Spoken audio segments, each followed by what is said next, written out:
Bonjour à toutes et à tous. Donc, moi, c'est Viviane, le point focal Mamie, RDC. Donc, on est à D. Moi, je commence en tant que la partie gouvernementale, la partie introductive et les développements par rapport à l'utilisation de l'outil bébé MIAC sera présenté par Dr Espérant de l'ONG Fonliv. Avant toute chose, je vous dirais que la RDC a lancé depuis 2021 le projet pilote de l'approche Mamie dans 5 zones de santé, donc les 5 provinces également. Il s'agit de la zone de santé de Kingé dans la province du Kwango. Deuxièmement, la zone de santé de Biringi dans la province de l'Ituri. Troisièmement, la zone de santé de Bagira dans la province du Sud Kivu. Et enfin, la zone de santé du Sangui dans la province de la Tchoko. L'un des constats majeurs issus de la mise en œuvre de ces projets est que les rubans standards pour mesurer les PB ou les périmètres brachiales ne permettaient pas un dépistage fiable des nourrissons de moins de 6 mois, en raison de l'absence de seuil adapté à ces tranches d'âge. Pareillement aussi, c'était par rapport à un autre ruban qui était spécifiquement pour l'air-mère. Maintenant, la coexistence de ces deux outils sans harmonisation claire, a entraîné de la confusion dans leur utilisation, tant au niveau communautaire que dans les structures de santé. C'est ce qui a affecté ainsi la qualité du dépistage et la cohérence même des interventions. Pour ces, plusieurs partenaires ont mis en place le pilotage de la MAMI, qui a introduit un ruban PB double face. Vraiment, c'est ce qu'on a aimé, comme une innovation combinant la mesure du tour des bras de la mère et de son nourrisson sur un même outil. C'était vraiment appréciable. Cette méthode a facilité les dépistages simultanés de deux membres de la diade, le couple mère-enfant. C'est ce qui a amélioré ainsi l'identification précoce des duos à risque nutritionnel. L'initiative a démontré un fort potentiel pour renforcer les capacités de dépistage communautaire et à optimiser la prise en charge intégrée. C'est donc avec grand plaisir que je cède la parole à mon collaborateur, le partenaire du gouvernement, docteur Espérant, qui est le coordonnateur de l'ONG Fondiv, qui lui viendra nous présenter son expérience des terrains, des résultats obtenus, ainsi que les perspectives qu'il ouvre pour un déploiement élargi de l'approche MAMI à l'échelle nationale. Docteur Espérant, vous avez la parole. Merci, Madame Viviane. Merci à nous tous. Oui, l'expérience dont il est question a été mise en œuvre dans la zone de santé de Kenge, dans la province du Kwango, à 300 km de la ville-province de Kinshasa, comme Madame Viviane venait de le dire, avec l'appui de l'ONG Fonds et le financement, c'est le financement des financements de l'UNICEF. Et nous avons bénéficié de l'appui technique du PRONANIT, dont Madame Viviane, qui nous a précédés. Diapo.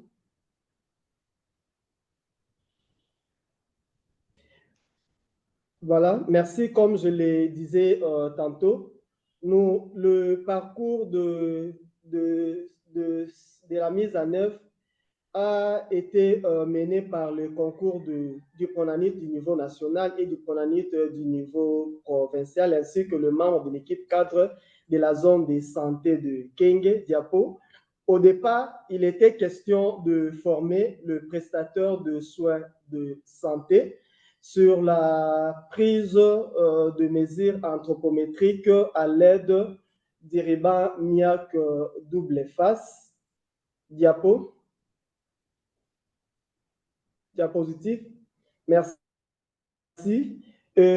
La formation a été organisée au niveau de la zone de santé de Kenge par le PRONANIT du niveau nationale.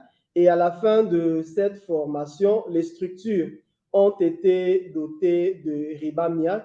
Ces ribans qui ont facilité ou sinon permis à passer au dépistage systématique des nourrissons et de leur mère qui s'est présentée au niveau de chaque structure. Et ici, nous aimerions aussi noter que les prestataires de soins de santé, en plus de cette formation initiale, ils ont bénéficié de l'accompagnement régulier de l'équipe cadre de la zone de santé ainsi que de l'ONG et du PRONANUT du niveau national ainsi que de l'UNICEF qui venaient accompagner l'activité au niveau de ce centre de santé. Diapo. Ici, nous aimerions maintenant, de façon claire, détailler quelques avantages, comme l'a souligné tantôt Madame Viviane à l'introduction. Les PP double face était l'outil qui a permis de donner une bonne précision pour l'évaluation de l'émaciation du nourrisson de moins de 6 mois. Et l'outil était facile à utiliser et à interpréter. Et l'outil était facile à transporter pour le dépistage des enfants. Et comme nous le disons très bien, donc l'outil a amélioré la surveillance communautaire du nourrisson pour prévenir la malnutrition aiguë. Et les ribans PB double face a permis le dépistage et l'identification précoce du nourrisson ainsi que de leur mère.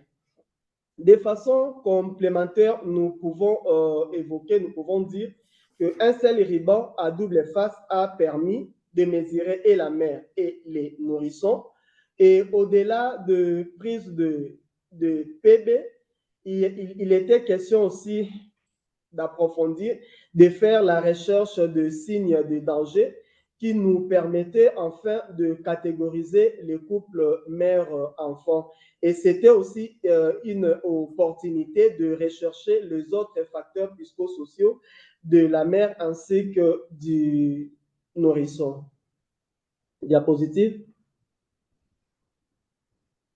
Comme nous le disons tantôt, au bout de cette intervention qui a démarré en juin 2024 jusqu'en janvier 2025, nous avons pu dépister 1354 nourrissons de moins de 6 mois au niveau du centre de santé.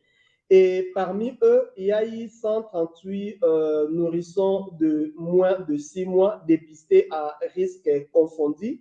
Mais parmi ces 138, au moins 102 nourrissons ont présenté un PB inférieur à 110 mm. Et nous aimerions aussi marteler sur l'ensemble des enfants dépistés, donc sur 1354 enfants dépistés, donc 7,5% d'enfants ont présenté un risque. Et au même moment, c'est un couple comme l'a dit Madame Viviane, au moins 723 mères d'enfants ont été aussi dépistées, mais certes, le dépistage systématique était faible, mais parmi eux, au moins 10% de mères des nourrissons ont présenté un PB inférieur à 230 mm. Diapo.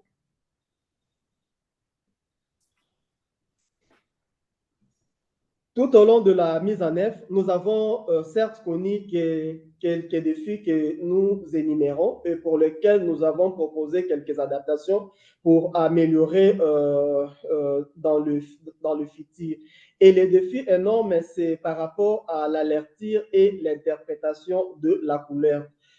Vous comprendrez avec moi, au départ, il y avait un ribania qui était utilisé avec toutes ces couleurs et il y a eu l'introduction de ces nouveaux ribans PB double face par moment qui ont causé un peu de confusion, mais lors, au cours de nos des suivis de proximité, cela a été corrigé.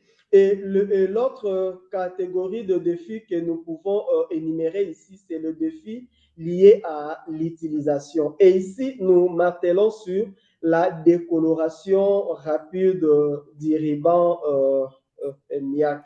Et en troisième position, nous pouvons, nous évoquons la disponibilité limitée, c'est-à-dire le nombre de ruban MIAC mis à la disposition de quoi structure qui était vraiment réduit. Et sur ce, nous suggérons à augmenter la taille de la police du ruban PB double face pour faciliter la lecture. Et de deux, nous aimerions qu'on puisse travailler sur l'aspect de la décoloration de ces rubans MIAC pour éviter tout ce qui est comme difficulté ou sinon erreur de lecture par le prestataire de soins de santé. Et nous encourageons de former plus de prestataires de soins de santé sur l'utilisation des rubans MIAC et envisager que les rubans MIAC soient répandus l'utilisation dans d'autres structures. Diapositive. Oui, avant de chuter, on aimerait aussi parler de leçons apprises. Ici, nous remarquons ou sinon nous confirmons l'utilisation innovante de ces rubans et qui était très efficace pour le dépistage précoce de l'émaciation chez les nourrissons de moins de 6 mois, facilitant ainsi une prise en charge rapide.